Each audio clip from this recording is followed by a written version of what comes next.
এডুকেশনে বাদ ২৭ লক্ষ নাম।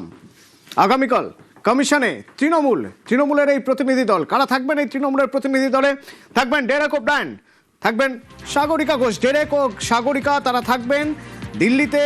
কমিশনের নাম বাদের প্রতিবাদ করবে তৃণমূল।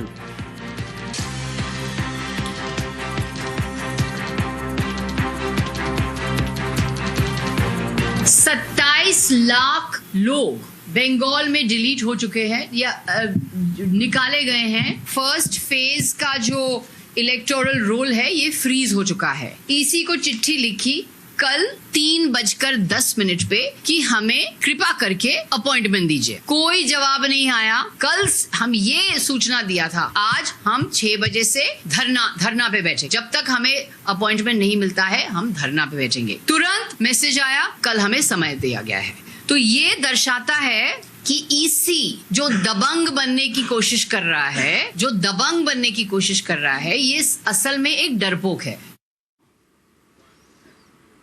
এসআইআর নাম বাদ গেলে কি করবেন? আপনাকে যেতে হবে ট্রাইব্যুনালের জন্য করতে হবে আবেদন। এই দেখুন, লম্বা লাইন, জেলায় জেলায় বিভিন্ন জায়গায়, কারো হাতে পাখা, কারো মাথায় ছাতা, লাইনে দাঁড়িয়ে আছেন মানুষ ঘন্টার পর ঘন্টা। মানে এটাকে নিয়ে বাড়িতে কাজ বন্ধ বলে সেই জিনিসটা হয়ে গেছে।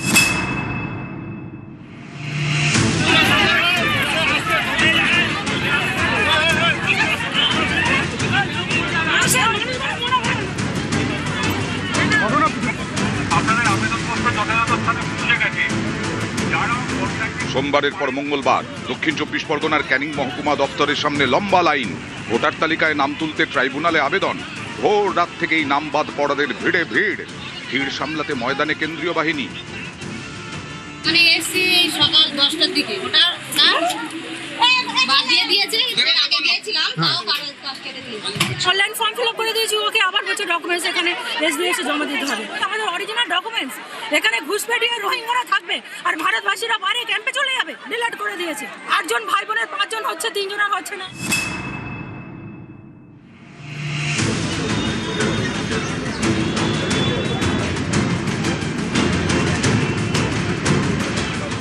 উত্তর ২৪ পরগনার বিধাননগরের এসডি অফিস। ট্রাইব্যুনালে আবেদন করতে অফিসের সামনে লম্বা লাইন। অনেকের নাম প্রথম ভোটার তালিকায় বাদ গেছে, কারো বাদ পড়েছে সাপ্লিমেন্টারি তালিকায়। নাম তুলতে তাই ট্রাইব্যুনালে আবেদন। ঘন্টার পর ঘন্টা লাইনে দাঁড়িয়ে ফর্ম ফিল আপ। প্রত্যেক বাড়িতে ভোট দিয়ে? হ্যাঁ দিয়েছি। কত বছর ধরে আছেন? 43 বছর। সমস্ত কাগজপত্র আছে। জমা দিয়েছিলেন? দিয়েছি, ডিলিট হয়ে গেছে। রাত্রি 4টের সময় এসে বসেছি এখানে। পেন্ডিং ছিল আমার লিস্টটা, আমার নামটা কেটে গেছে। যা যা ডকুমেন্ট ছিল, আমার বাবা যা যা ছিল, জমির রাজ্য সরকারের জমি দিয়েছিল, সেই জমির কাগজপত্র নিয়ে এসেছি। আর আমার যে হসপিটালে আমি হয়েছি সেই হসপিটালের কাগজপত্র নিয়েছি। তাহলে কি আমি এই দেশের কি নাগরিক না? বাড়ির সবার এসে আমার এই ভোটটা কেটে গেছে।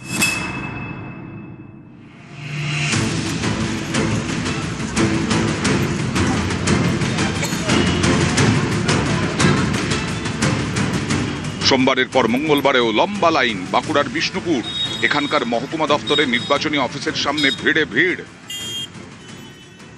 লাইনে দাঁড়িয়ে আছি 4-5 ঘন্টা হয়ে গেল। আমরা 2002 ভোট দিয়েছি, আমাদের সব কাগজ আছে, সমস্ত কার্ড আছে, তবু আমাদের ডিলিট করে দিচ্ছে। আমরা ভোট দিতে নাকি পারবো না? প্রচুর গরম, আমরা হার্ট ফেল হয়ে যাচ্ছি। আমাদেরকে হায়রানি করে ছুট কাটিয়ে মেরে দিচ্ছে। আমাদের বাপ দাদা 14 পুরুষ এখানেই জন্মভূমি, অথচ আমাদেরকে ভোট দিতে দিবেনি বলছে। আমাদের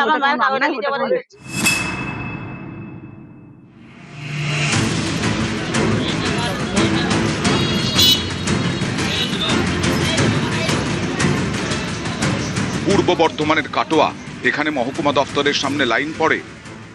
আমরা বহু দূর থেকে আছি, তো 7টায় খুললে পারে মোটামুটি 10টা 11টা 12টার মধ্যে হয়ে যেতে আমরা আরামে বাড়ি যেতে পারবো। আর 10টায় খুললে মোটামুটি আমাদের যেতে সন্ধ্যা, ঠিক মতো গাড়ি ঘোড়া পাবো না।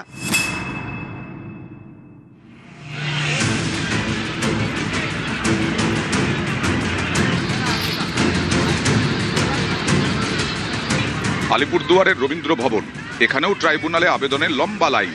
হয়রানি কমাতে রবীন্দ্র ভবন ছাড়াও বিডিও অফিসে জমা নেওয়া হচ্ছে আবেদনপত্র। সকাল 9টার দিকে এখন তো কোনো বলতেছে না যে এখন কি ডকুমেন্টস লাগবে বা কি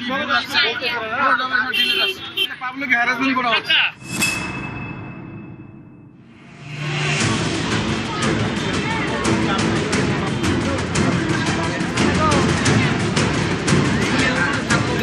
মুর্শিদাবাদের বহরমপুর, এখানকার জেলা শাসকের অফিসের সামনে লাইন। রোদে গরমে লাইনে দাঁড়িয়ে ট্রাইব্যুনালে আবেদন।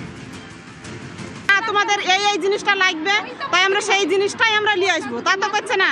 তাহলে এবার আমরা আস্তে আর ঘুরে যাচ্ছি, এরকম করাটা ঠিক বলেন। 14 পুরুষ এখানে বাসিন্দা, প্রকৃত যারা বাংলাদেশের লোক তাদেরকে ধরুক। একটা বড় লোক গিয়ে সে ক্ষমতা দেখাচ্ছে, জোর খাটাচ্ছে, তার ভোট উঠে যাচ্ছে, তাহলে আমাদের কোনো দাম নেই।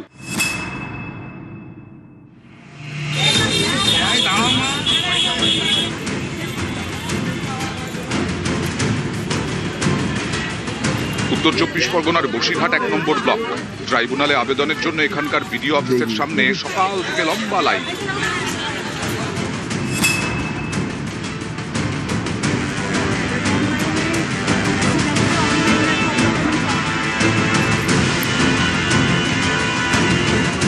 পশ্চিম বর্ধমানের দুর্গাপুর, এখানেও একই ভোগান্তির ছবি। বাড়িতে সমস্ত কাজ বন্ধ হয়ে গেছে, সেই নামা খাওয়া বন্ধ বলে সেই জিনিসটা হয়ে গেছে। মানে আমাদের পূর্বপুরুষ বাপের বাড়ির বলুন, এই দেশে ফুল বাড়ি মানে চলে এসেছিল, হিয়ারিং চলে এসেছিল। হিয়ারিংয়ে যাওয়ার পরে 6 জন মেম্বার, 3 জনের নাম এসছে, 3 জনের নাম আবারই সকাল থেকে এসছে লাইনের। এ নিয়ে পুরো মানে কি বলবো।